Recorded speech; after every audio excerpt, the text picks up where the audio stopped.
എല്ലാവർക്കും 2026 പുതുവർഷത്തിലേക്ക് സ്വാഗതം. ഇന്നത്തെ പ്രൊഡിക്ഷൻ വീഡിയോ എന്ന് പറഞ്ഞാൽ it is A clash, biggest clash between an event and entertainer. ഒരു ഇവന്റും ഒരു എന്റർടൈനറും തമ്മിലുള്ള ഒരു ക്ലാഷ് ആണ് 2026 ഞങ്ങൾ തുടക്കം പ്രഡിക്റ്റ് ചെയ്യാൻ പോകുന്നത്. ഈ പടത്തിൽ ഏത് പടമായിരിക്കും വിന്നറായിട്ട് വരിക? അപ്പൊ അതിനു മുന്നേ എല്ലാവരും ഒന്നും കൂടി സ്വാഗതം ചെയ്യുന്നു ബ്രോക്കോഡ് വി റോസ്റ്റ് എവരിതിങ്ങിന്റെ വേറൊരു വീഡിയോയിലേക്ക്.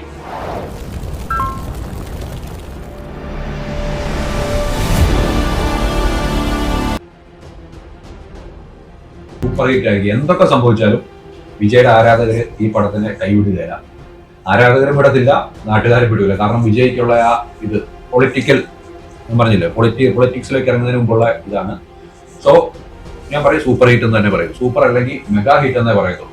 ഞങ്ങൾ തുടങ്ങിയപ്പോ എന്താ പറഞ്ഞു, ഇറ്റ് ഇസ് എൻ ഇവന്റ്, അല്ലാതെ ഞങ്ങൾ ഇത് പടം എന്നല്ല പറഞ്ഞത്. It's an event, mile stone മൂവിയാണ്. സോ ഞങ്ങളിത് ബ്ലോക്ക് ബസ്റ്ററിന്റെ മേലെന്തെങ്കിലും ഉണ്ടെങ്കിൽ അതാ പറയുന്നത്.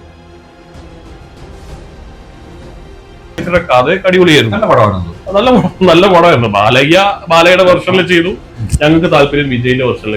കാരണം എന്താ അറിയോ, ഇതേമാതിരി മഹേഷ് ബാബുവിന്റെ പോക്രി എന്ന സിനിമ റീമേക്ക് ചെയ്ത് തമിഴിലേക്ക് കൊണ്ടുവന്ന് ഏറ്റവും കൂടുതൽ കയ്യടിയും നേടിയതും വിജയ് തന്നെയാണ്. അതേമാതിരി തന്നെയാണ് ഗില്ലി. ഒക്കടോന്ന് ഗില്ലി റീമേക്ക് ചെയ്തു. ഗില്ലി ഭയങ്കര ഹിറ്റായി പോയി, ഒക്കടോനാട്ടിലും മേലെ പോയി. സോ റീമേക്കിന്റെ കാര്യത്തിലൊന്നും വിജയ് ഒരു വിഷയമല്ല. പിന്നെ രാജാസാബ് കുറിച്ച് പറയുകയാണെങ്കിൽ, രാജാസാബിന്റെ ഒരു പ്രശ്നം എന്ന് പറഞ്ഞാൽ അതിന്റെ ഡയറക്ടർ മാരുതിയാണ്. മാരുതി എന്ന് പറഞ്ഞാൽ എനിക്ക് അത്ര വിശ്വാസം പോരാ. പ്രഭാസിനെയും ഇത്രയും ബഡ്ജറ്റ്, അതായത് 400-450 കോടി ബഡ്ജറ്റ് ഹാൻഡിൽ ചെയ്യാൻ പറ്റുന്ന ഒരു ഡയറക്ടറാണെന്ന് എനിക്ക് ഫസ്റ്റ് തിങ് എനിക്ക് വിശ്വാസമില്ല. ഞാൻ ട്രെയിലർ കണ്ടപ്പോൾ സത്യം പറഞ്ഞാൽ എനിക്ക് VFX ഇഷ്ടപ്പെട്ടിട്ടുണ്ട്. അപ്പോൾ VFXും പ്യൂർലി ഡിപ്പെൻഡ് ഓൺ സ്ക്രിപ്റ്റ് ആണ്.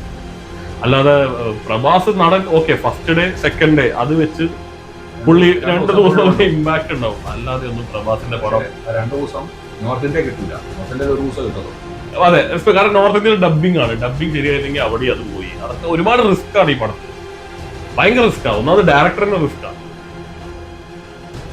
സിനിമയാണ്, കാരണം വിജയിന്റെ അവസാനത്തെ സിനിമ. അപ്പോ അത് എങ്ങനെ കൊണ്ടാടുന്നു മാത്രം. എനിക്ക് എത്ര പേര് ഇതിന്റെ തിക്കിലും തിരക്കിലും പെട്ട് പരലോകത്ത് പോകുന്നതാണ് ഞാൻ കണക്കെടുക്കാൻ പോകുന്നത്. അങ്ങനെ സംഭവിക്കാതിരിക്കട്ടെ എന്ന് ഞാൻ പറയുന്നത്. ഞങ്ങളുടെ വെർഡിക്റ്റ് പറഞ്ഞു കഴിഞ്ഞു.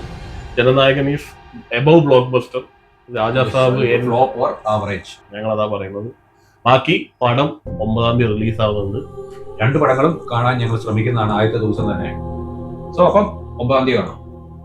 അപ്പൊ ഒന്നും കൂടി പറയുന്നു, വീഡിയോ ഇഷ്ടപ്പെട്ട ലൈക്ക് അടിക്കുക, ഷെയർ ചെയ്യുക, സബ്സ്ക്രൈബ് ചെയ്യുക. Thank you.